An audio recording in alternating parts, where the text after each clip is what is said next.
私の呪いを解いて。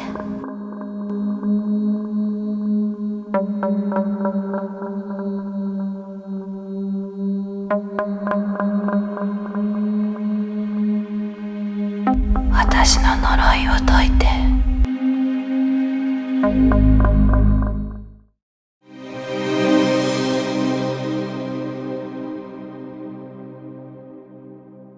女の子だけにかかる呪いがある。その呪いにかかっている。私の呪いを解いて。Itu adalah sepenggal mimpi yang dialami seorang siswi SMA bernama Aya yang terjadi sebelum jam tepat menunjukkan pukul 12 malam.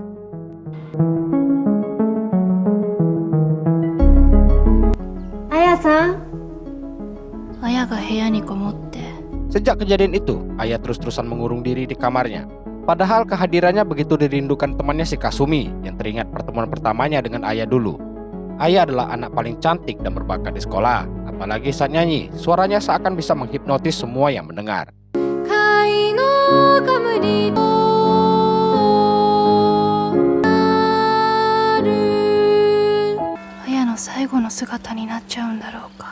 Kasumi yang khawatir datangi kepala biarawati, sang kepala suku sekolah, kita panggil aja Jun, malah bercanda dengan bilang, dia pasti kena kutukan yang cuma nyerang perempuan yang dinamakan patah hati. Jawaban seenak udelnya Jun bikin Kasumi bengong. Akibat pertemuan gak berfaedah tadi, Kasumi jadi hobi melamun.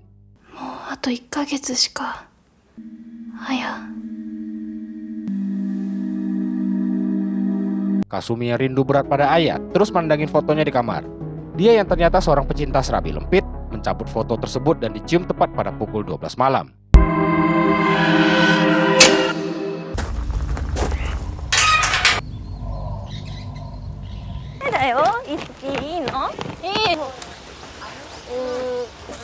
Dua orang yang mungkin sahabat, Risa dan Isuki, bolos sekolah. Sambil kutekan, Risa cerita tentang keinginan dia buat nikahin orang yang benar-benar dia suka. Risa juga adalah orang yang sangat mengidolakan Aya. Kekagumannya itu buat Isuki jengkel karena Aya dianggap suka menyendiri. Mendadak, Risa bahas suatu ritual yang bisa buat orang lain jatuh cinta. Kalau di kita namanya pelet. Ritual itu caranya adalah dengan mencium foto orang yang disukai pada jam 12 malam. Dengan ritual itu, muncul mantan anak DO dari SMA mereka bernama Mary yang berpenampilan sangat wadidaw. Mary ceritakan ritual itu adalah kutukan turun-temurun yang terjadi di sekolah mereka. Lagi asik dengerin, Risa ditarik pergi Suki karena Mary dicurigai adalah admin Lambetura. Esoknya, para siswi diajak bercocok tanam yang sebenarnya. Seorang siswi yang bernama Michi berhasil jackpot dengan menggali tanah berhadiah cacing. Lagi geli-gelinya, dilihat penampakan sesosok pria pincang lewat. Coba tawarkan bantuan, biarawati muda bernama Lia datang dan perkenalkan itu adalah adiknya bernama Takashi dan gak bisa komunikasi dengan benar. Michi sendiri cuma senyum-senyum simpul dengar penjelasan Lia. Dia lalu datangi Kasumi yang meneruskan hobi melamunnya. Karena malas orek-orek cacing, Kasumi diajaknya jalan-jalan ke hutan. Sambil jalan, Michi yang seorang pecinta fotografi minta maaf karena belum bisa fotoin Aya yang diminta Kasumi. Padahal dia udah nunggu 3 hari 3 malam di dekat jendela kamar Aya, tapi dia tetap gak muncul juga. Michi kemudian bahas rumor tentang Aya yang katanya terkena kutukan. Dengar itu, Kasumi jadi lemas. Dia duduk di atas tumpukan kayu untuk istirahat saat Michi bahas keinginannya mau belajar fotografi ke Tokyo setelah lulus SMA. Sambil mutar-mutar di pohon, dia tanya pendapat Kasumi tapi nggak ada jawaban. Saat dia ngecek Kasumi, "Lo kok hilang?" 私の目の前で全力の捜索が続いていますが、安らかに。 Seolah menguasai Sushin no Jutsu, hari itu Kasumi menghilang tanpa jejak dan hanya meninggalkan topi jerami yang dipinjam dari Luffy. Kasus hilangnya Kasumi coba ditenangkan pihak sekolah dengan mendoakan bareng. Namun, di balik itu tersiar kabar kalau Kasumi dikutuk Aya. Jun balik kantor setelah berdoa sambil memandangi foto dua gadis jiwa yang misterius di mejanya. Shin pindah ke seorang bocil bernama Susumu. Ya, namanya Susumu. Si bocil punya hobi fotografi juga, tapi yang dia incar adalah foto-foto hantu. Hobimu sangar deh.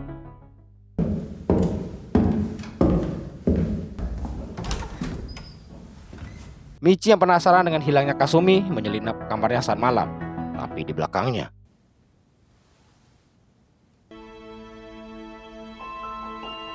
Gala, itu foto. Dia pun heran kalau ternyata Kasumi udah punya foto Aya. Semakin dilihat Michi, semakin dia merasa Aya sangat cantik. Balik ke kamar pun dia terus mikir, apa dia artis JAV ya? The little swallow. At last. Esoknya waktu belajar di kelas, Michi lihat ayah berada di luar kelas. Berusaha cuek, tapi tiba-tiba ayah udah berdiri di sampingnya. Sambil ditarik untuk berdiri, ayah bisik ke Michi dan bilang, "Bebaskan aku dari kutukan ini."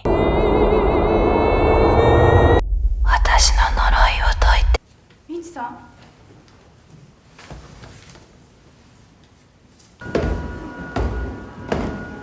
Setelah kejadian tadi, Michi mendadak pingsan waktu jalan di lorong sekolah. Dia lalu dibawa ke kamar oleh Risa dan Isuki. Risa lihat foto ayah yang Michi bilang nemu di kamar Kasumi. Risa yang mau ambil fotonya direbut Isuki dengan alasan itu properti milik Kasumi. Jadi biar fair, foto ayah dibawa ke loteng dan ditaruh di atas meja altar.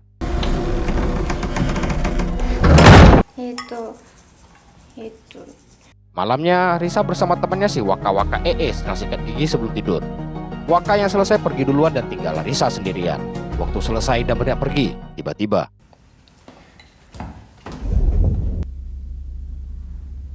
Ayah, modotte kita no ne. dengan gaya jalan khas film horor, ayah pergi yang disusul Risa. Ayah yang berwajah pucat nongkrong di bawah tangga yang gelap gulita. Tanpa ragu, Risa dekati dan tanya dia kenapa. Ayah maju dan mengelus pipinya, lalu seakan mau menciumnya. Tapi rupanya dia kembali membisikkan, "Bebaskan aku dari kutukan ini." Watashi no noroi wo toite. Begitu buka mata, Risa berada di loteng di mana foto ayah berada. Dengan wajah bingung, dia pandangi foto tersebut dan gak terjadi apa-apa. Di kantin dia cerita ke Isuki, karena terlalu kagumi ayah, dia jadi suka berhalusinasi tentangnya. Anehnya, Isuki mengalami hal yang sama. Karena itu, di kamar Michi mereka cerita, ini terjadi sejak lihat foto ayah. Di mana tiba-tiba mereka bisa berada di loteng tempat foto ditaruh dengan posisi siap mencium foto. Risa berasumsi, ini adalah kutukan turun-temurun yang diceritakan Mary tempo hari. Berarti ayah udah mengutuk mereka. Isuki semakin yakin dengan fakta ayah yang selalu mengurung diri. Saat lagi semangat pidato, ayah muncul di hadapannya. Seolah terkena genjutsu Sasuke, Isuki kini berada di ruangan aula dengan ayah berdiri menatapnya dari samping. Karena ketakutan, dia lari keluar hingga tanpa sadar tercebur dalam kubangan. Sekali lagi, ini mungkin desa Konoha. Dengan mengontrol cakranya, ayah mampu berjalan di atas air dan pelan-pelan mendekati Isuki. Lalu dia tunduk dan bisikkan, "Film apa ini sebenarnya?"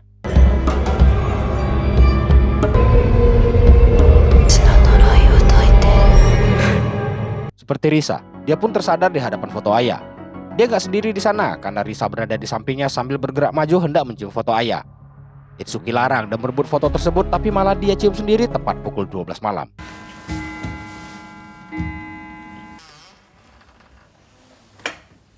Risa yang terlepas dari genjutsu segera datangi kamar Michi. Karena terjadi lagi, selain Kasumi, kini Itsuki ikut menghilang secara misterius. Pola keduanya sama, yaitu pernah mencium foto ayah. Ketika Jun sedang berpidato di depan, ayah muncul dengan melayang di atas mereka. Michi yang lihat hampir pingsan, namun masih bisa bertahan. Tapi hampir semua siswi di ruangan seketika tak sadarkan diri.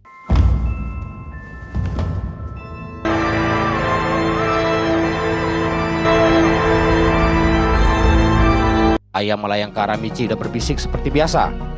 "Kenapa dialogku di film ini sama terus?" Watashi no noroi wo toite. Lia yang coba bantu kaget saat lihat HP salah satu siswi yang pingsan terdapat foto ayah. Foto itu diambil seorang siswi bernama Mayumi, yang kemudian dilihatin kedua teman yang lain. Parahnya, ketiga siswi tersebut diam-diam pernah mencium foto ayah saat tengah malam. Sehingga mereka kini ikutan menghilang.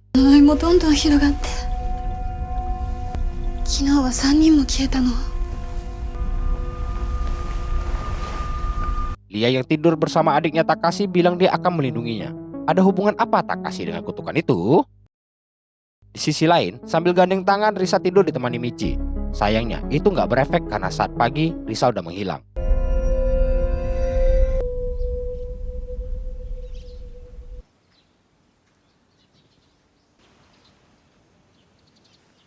Risa.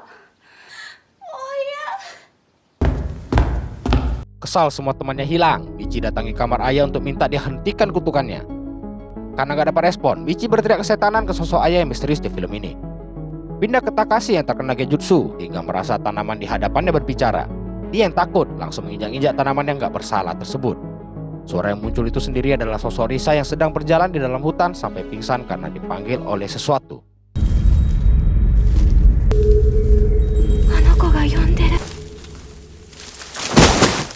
ke Mary yang sedang bersolek sambil nyanyi.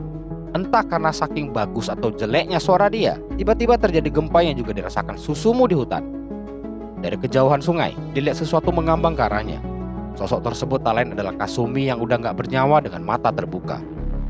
Bukan hanya dia, keempat siswi lain yang menghilang juga ditemukan mati tenggelam, yang polisi simpulkan sebagai kasus bundir massal.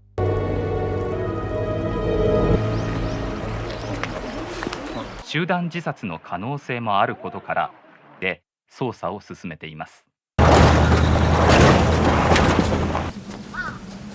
Hari itu pihak sekolah mendatangkan dua perias jenazah yang kita panggil si Gundul dan si Pirang. Pertanyaannya adalah, kenapa jenazahnya nggak dibalikin ke keluarga mereka? Ini kan sekolah, bukan panti asuhan. Dan satu lagi, di mana Karisa?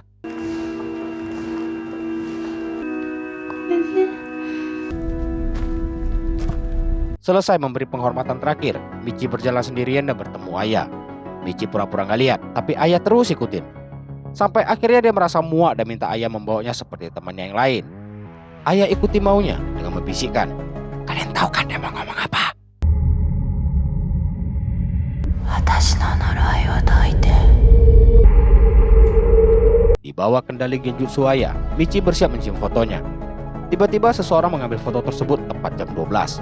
Dan yang ambil adalah ayah yang bilang, bukan aku pelakunya. Di lorong asrama, ayah yakinkan Michi kalau dia nggak lakuin apapun. Dia mengurung diri di kamar selama ini karena selalu mimpi bertemu sosok wanita yang mirip dirinya yang sedang tenggelam dan minta ayah bebaskan dia dari kutukan. Sejak itu, suara perempuan tersebut selalu muncul di kepalanya. Dia keluar karena tahu semua anak yang mencium foto perempuan yang mirip dia itu mati semua. Jadi dia butuh pertolongan Michi untuk memecahkan misteri ini. Shin pindah ke Lia yang marah sama Takashi karena baru balik dari suatu tempat yang dilarangnya. Biarpun begitu, dia tetap berusaha menenangkan Takashi. Esoknya di kelas, Michi lagi-lagi lihat sosok ayah di luar. Bedanya, kali ini beneran ayah versi manusia. Dia ajak Michi bolos kelas untuk pergi nemuin seseorang yang tahu cerita kutukan tersebut. Orang itu tak lain si Wadidao Mary. 上がってきなよ。汚いけど。食べる？パート先の処分品。なんやサンドイッチ。誰も食べないよね。 Di rumah, Mary bilang nama aslinya Kusanagi Kazumi, tapi aku gak peduli dan namamu tetap Mary si Wadidao. Michi to the point tanya tentang kutukan yang dialami teman-temannya sambil liatin foto yang jadi sumber masalah. Mary ceritakan asal-muasal kutukan tersebut berasal dari sepasang ciwai pecinta serambi lempit. Di masa itu, hal tersebut sangatlah dilarang, jadi mereka putuskan budir bersama di sungai. Mary ajak mereka ke sebuah ruangan bekas studio berisi foto-foto para pasangan yang nggak doyan sama sosis. Di ruangan inilah mereka melakukan ritual cium foto pasangan sebagai bentuk cinta. Dia lalu menunjukkan sebuah foto pasangan yang juga terdapat di meja Jun. Pasangan tersebut melakukan bundir itu bersama. Pasangan tersebutlah sumber kutukan ini berawal. Mereka melakukan bundir bersama, tapi salah satunya nggak mati. Jadi, jiwa yang hidup tersebut terus dihantui seumur hidup oleh pasangannya yang udah jadi demit. Gak lama, anak Mary pulang dan ternyata itu adalah Susumu. Mama anak sama-sama aneh. Susumu dikabarkan pernah memfoto hantu pasangan bundir tersebut. Waktu dia lihat foto yang dibawa ayah, dia bilang itulah hantunya. Gak sengaja dia foto hantu tersebut di ujung sebuah jembatan. Foto itu lalu diminta oleh Kasumi. Dari situlah semua kutukan di sekolah dimulai. あの子の言う通り栗の幽霊がいるってこと？男の子が写真を撮ったっていう橋。 Ayah penasaran kok hantu mirip sama dia. Jadi mereka datangi jembatan tempat Susumu foto si hantu. Tempat itu dulu adalah sungai yang diperkirakan tempat si hantu dan pasangannya bundir. Tiba-tiba, ayah seperti mengingat sesuatu. Saat hampir pingsan, Michi datang menangkapnya tapi ayah justru merespon dengan galak seolah datang bulan. Karena hal itu, mereka mutusin gak lanjutin penyelidikan.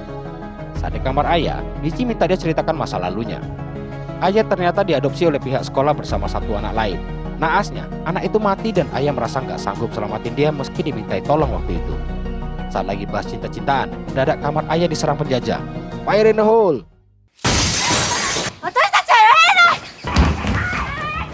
Sekumpulan siswi meluapkan emosi ke ayah karena banyaknya korban jiwa. Tahu dalam bahaya, mereka berlari keluar tapi semua titik udah dikepung. Ayah yang dihadang depan belakang didorong jatuh dari tangga dan mau dibunuh. Saat itulah jiwa superhero Michi muncul untuk menghadang mereka. Dia katakan kalau bukan ayah penyebar kutukan. Untuk membuktikan kebenarannya, dia mencium bibir ayah di hadapan siswi lain yang sayangnya harus aku sensor. Maafkan saya. この子はただの人間。 Si Gundul merasa aneh dengan para jenazah yang dirias. Walau mati tapi terkesan hidup. Gimana tuh coba? Mendadak dia banting setir karena melihat seonggok jiwa berjalan layaknya zombie. Dari pakaiannya mereka kenali dia adalah salah satu siswa yang hilang, yakni Risa. Si Gundul diam-diam adalah seorang pengendali roh yang biasa disebut Saman. Dengan bantuannya, dia panggil roh Risa yang sedang tersesat untuk ditanyai.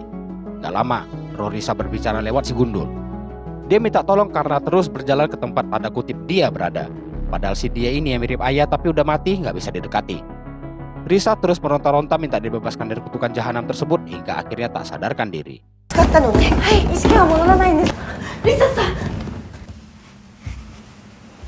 Demi memutus rantai kutukan, Michi berencana mencium foto tersebut dan meminta ayah, apapun yang terjadi, dia harus menolongnya nanti.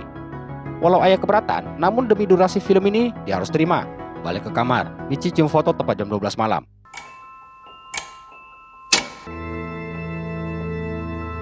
Dengan saling mengikatkan tangan, mereka pun tidur. Ya, akibat ikatan, Michi nyangkut di pintu. Sambil ikuti dari belakang, ayah berjalan keluar sekolah untuk menuju hutan.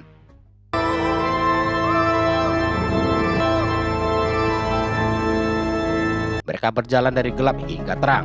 Tiba-tiba, kembali terjadi gempa yang secara nggak disadari memutuskan kain ikatan mereka.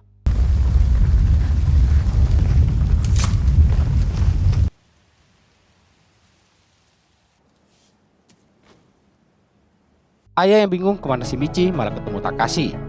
Takashi begitu ketakutan waktu lihat ayah dan tanpa babi bu, dia hantam ayah sampai pingsan. Sambil dibopong, ayah dibawa ke suatu bangunan dan herannya kenapa dia harus lewat genangan air. Padahal jalan kiri dan kanannya kering. Ayah dibawa ke suatu ruangan yang terdapat kolam penampungan air. Dan dengan seenaknya anak orang dilempar ke dalam. Ayah yang sadar dilempari beberapa tangkai bunga. Lalu keluar menutup pintu meninggalkan ayah di dalam kolam. Si Michi sendiri berjalan mengarah ke bangunan tersebut. Tak disangka Lia berada di sana. Karena nggak bisa dicegah, dia meniru jurus adiknya dengan menghantam Michi hingga terkapar. Saat terjatuh sekalipun, Michi tetap berupaya merayap ke bangunan. Sehingga Lia membawanya ke sungai dan berusaha ditenggelamkan.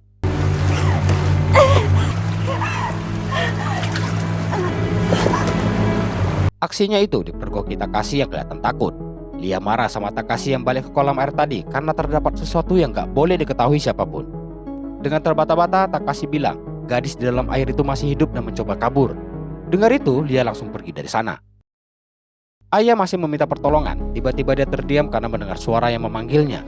Suara itu berasal dari dalam air dan membawanya ke ingatan lama, yakni hari dia akan diadopsi di sekolah bersama kembarannya yang bernama Maya. Suara itu terdengar berkata dia udah lama nunggu kedatangan ayah, karena kutukan yang ditanggungnya baru bisa hilang kalau mereka bertemu.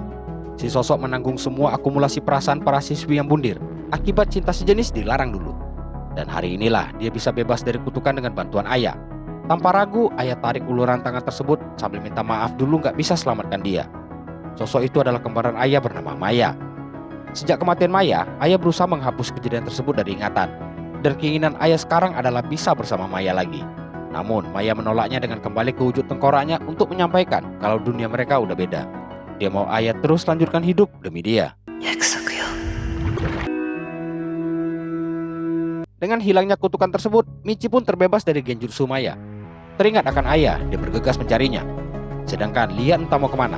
Takashi yang ngejar nggak sengaja terpleset jatuh ke dalam sungai. Lihat itu, Lia ikut lompat buat selamatkan adiknya. Mendadak terdengar suara tim SAR dari sekitar. Nggak tahu kenapa, dia justru biarkan adik serta dirinya tenggelam.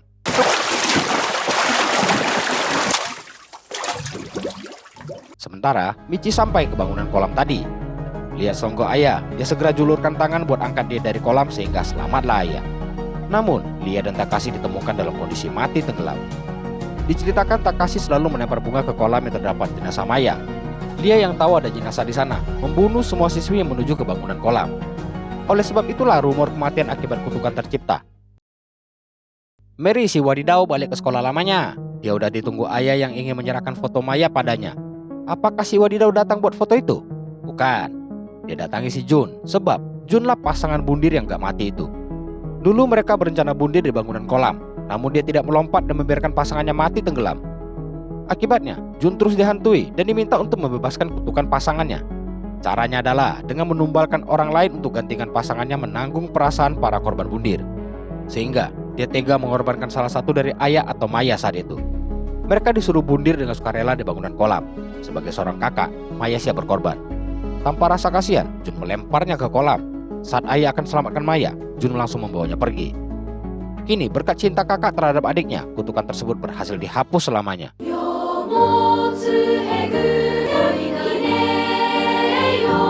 たちがやってくる。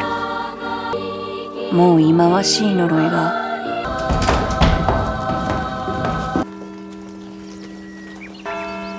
人の写真とキスするんだって。 Di akhir film, Michi memutuskan berangkat ke Tokyo untuk mengejar impiannya. Lalu muncullah Susumu yang memberi ide Michi buat motret Aya dengan kameranya. Tapi saat hendak difoto, di dalam frame kamera Aya tidak sendiri, melainkan bersama 5 siswi lain yang telah meninggal.